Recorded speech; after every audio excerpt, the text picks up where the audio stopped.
akakua. Allah anasema, na alipofikia ukomavu na akili kamili, tulimpa hekima na elimu. Siku moja Musa aliingia mjini, akakuta wanaume wawili wanapigana, mmoja wa Bani Israel na mmoja wa Misri. Mtu wa Bani Israel akapiga kelele, nisaidie. Musa akapiga gumi moja, Misri akaanguka na kufa. Musa akatambua kilichotokea na akaomba msamaha. Allah akamsamehe.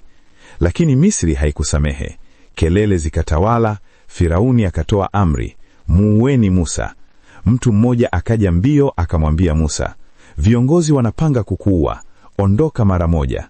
Musa akaondoka bila kugeuka nyuma, bila mali, bila mzigo, akiwa na yakini kwa Allah. Akaondoka akiwa kati ya hofu na matumaini. Hatimaye akafika Madian.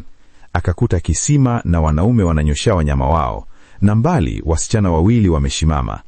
Akawasaidia, kisha akakaa chini ya kivuli cha mti na kusema, ewe Mola wangu, mimi ni mhitaji wa kheri yoyote utakayoniteremsha.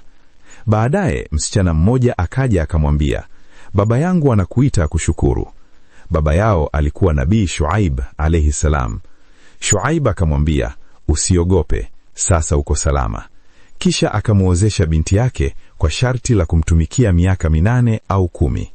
Baada ya miaka hiyo, Musa akaondoka kuelekea Misri. Usiku wa baridi jangwani, aliona mwanga mlimani. Akasema, ngojeni hapa, nitaleta moto au habari ya njia. Lakini hule haukuwa moto, ilikuwa ni wahi.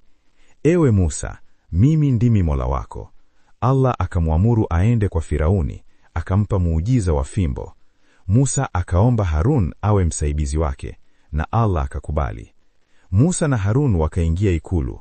Firauni akauliza kwa kiburi, Mola wako ni nani? Musa akajibu, ni yule anayetoa hai na mauti. Wachawi wakaletwa, lakini fimbo ya Musa ikameza uchawi wao wote. Wachawi wakasujudu wakasema, tumeamini kwa Mola wa Musa. Lakini Firauni akazidi kiburi.